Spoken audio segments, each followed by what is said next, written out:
পদ্মমীর পর্ব ২। তোমাদের সাথে আছি আমি আফরিন। ফিসফিসিয়ে বলল, ইয়াকির পার্টনার করে দেবো তোমায়। আমিরের কোনো ভাবান্তর নেই। সে সিগারেটে আগুন ধরিয়ে মৃদু গলায় বলল, ওভিয়া, ইয়াকির সাফি জানলে? ওভিয়া আমিরের মুখ চেপে ধরল। গভীর আদরের সঙ্গে আলিঙ্গন করে বলল, যেদিন তোমাকে প্রথম দেখি, তোমার দৃষ্টিতে থাকা শক্তির প্রাচুর্য, তোমার কথা বলার দৃঢ়তা, তোমার থুতনির এই কাটা দাগ আমার হৃদয় নাড়িয়ে দেয়। আমি তোমার প্রেমে পড়ে যাই। ওভিয়া ও আমিরের আজই সরাসরি প্রথম কথা হলো। যতবার সে এখানে এসেছে, ইয়াকির সাফির পাশে ওভিয়াকে দেখেছে। প্রতিবারই খেয়াল করেছে ওভিয়ার তার দিকে অদ্ভুত চোখে তাকায়। ওভিয়ার কামনা বাসনা সে বহু আগে টের পেয়েছে। চোখাচোখি যেন কত কথা বলে এই নারী। ইয়াকির সাফি যদি এই সংবাদ পায়, সঙ্গে সঙ্গে ওভিয়াকে হত্যা করবে। তবু কেন সেই ঝুঁকি নিল? ওভিয়া আরও ঘনিষ্ঠ হয়ে দাঁড়ায়। তার দুরন্ত যৌবন, মেধির নিখুঁত দেহ, ইয়াকির সাফির মতো সম্রাটের প্রিয় রক্ষিতা, নিঃসন্দেহে রূপবতী ও গুণবতী সে। আমি মৃদুস্বরে বলল, তুমি গ্রিক দেবীর মতো সুন্দর, কিন্তু আমি আগ্রহ পাচ্ছি না। আমিরের ঠোঁটে ওভিয়ার উত্তপ্ত নিঃশ্বাস পড়ছে। ফিসফিসিয়ে বলল, আগ্রহ বাড়ানোর সুযোগ দাও। কথা শেষ করে সে আমিরের ঠোঁটে চুমু খেল। রোব খুলে গেলেই তাকে ধাক্কা দিয়ে দূরে সরিয়ে দিল আমির। ওভিয়া অবাক হয়ে তাকালো আমিরের দিকে। তার দর্শন যে কোনো পুরুষের মাথা ঘুরিয়ে দেয়।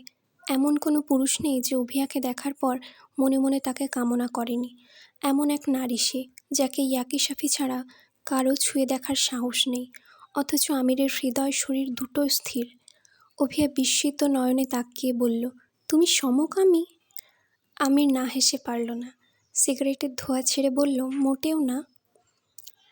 গাঢ় সবুজ চোখ দিয়ে আমিরকে কয়েক সেকেন্ড পরখ করল ওভিয়া। ধীরে ধীরে বলল, স্ত্রীকে ভালোবাসো? আমির হাসল। ওভিয়া উত্তর পেয়ে গেছে। নারী ব্যবসায় জড়িত পুরুষ কোনো নারীকে ভালোবাসে নিজেকে অন্য নারী থেকে, তার মতো নারী থেকে দূরে রাখছে। সে কি আমার থেকেও সুন্দর? বলল ওভিয়া। সিগারেটের ছাই ঝেড়ে আমির বলল, পৃথিবীর সব নারীর থেকে সুন্দর সে। তার চোখ মুখ চিকচিক করছে। ওভিয়া আগ্রহবোধ থেকে বলল, কেমন সে? রাতের খাবার ডাইনিং রুমে সাজানো, ওভিয়ার সঙ্গে সঙ্গে করে নিয়ে এসেছে। আমির সিগারেট ফেলে ডাইনিং রুমের দিকে যায়। ওভিয়া পিছু পিছু গেল। আমির চেয়ার টেনে বসে বলল, বসো। ওভিয়া পাশের চেয়ার টেনে বসল। আমির বলল, নিখুঁত। ভেতরে বাইরে, ডানে বামে, সামনে পেছনে, সব রূপে সব পোশাকে সে নিখুঁত। তার মতো কেউ নেই। তার রূপের কোনো বর্ণনা হয় না, গুণের কোনো শেষ নেই। আমি তার ব্যাখ্যার যোগ্য নই। তোমার মতো কাউকে বইয়ের প্রশংসা করতে দেখিনি। অন্যদের আমার বইয়ের মতো বউ নেই। আমির গর্ভের হাসি হাসল। ওভিয়া বিস্ময় নিয়ে দেখছে তাকে। যে জগতে তার বাস, সেই জগতে এমন ভালোবাসা নেই, সে দেখেনি। সত্যি কি এত সুন্দর, নাকি সবটাই ভালোবাসার জন্য বলছো? যদি তুমি তাকে দেখতে, কিন্তু কখনো দেখতে পারবে না। কেন? তোমাদের মতো মেয়েদের সে ঘৃণা করে। কথাটি শুনে ওভিয়ার চোখ মুখ লাল হয়ে যায়, রাগ হয়, কিন্তু আমিরকে সে কিছু বলবে না। মানুষটা তার প্রেমা। শুধু বলল, যার স্বামী নারী ব্যবসায় জড়িত সে আমাকে ঘৃণা করার মতো নিশ্চয়ই না। আমির কিছু বলল না। সে কখনো কাউকে পদ্মজার কথা বলে না, নাম বলে না। পদ্মজার কাছে তার নারী ব্যবসা অপ্রকাশিত, তা জানায় না। প্রসঙ্গ এড়িয়ে বলল, ইয়াকির সাফি জানার আগে ফিরে যাও। ওভিয়া বিষণ্ণ হয়ে জানালার বাহিরে তাকিয়ে বলল, আমি তাকে ভালোবাসি না, অথচ তার মনোরঞ্জন করে পুরো জীবন কাটাতে হবে। আমার সব আছে, শুধু। ওভিয়ার গলা নিভে গেল। সে হাসার চেষ্টা করল। মাতোয়ারা হয়েছিলাম সেই যে ইয়াকির প্রেমে।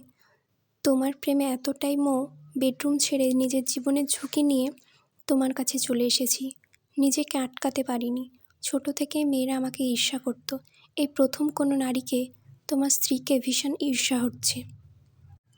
ওভিয়া আবেগপ্রবণ হয়ে পড়েছে। আমির দয়াবান নয়, তাই সামনে থাকা সুন্দর নারীটির দুঃখের কথা তার উপর কোনো প্রভাব ফেলল না। সে একমনে খাচ্ছে। ওভিয়া পলকহীন চোখে অনেকক্ষণ আমিরকে দেখল। তার অভিজ্ঞ চোখ বুঝতে পারল আমির টলবে না। উঠে দাঁড়াই চলে যেতে। আমির বলল, গাড়ি আছে? জবাব দিল না সে। অ্যাপার্টমেন্ট ছেড়ে নিশ্চুপে বেরিয়ে গেল।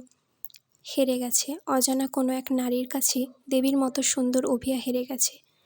সেই নারী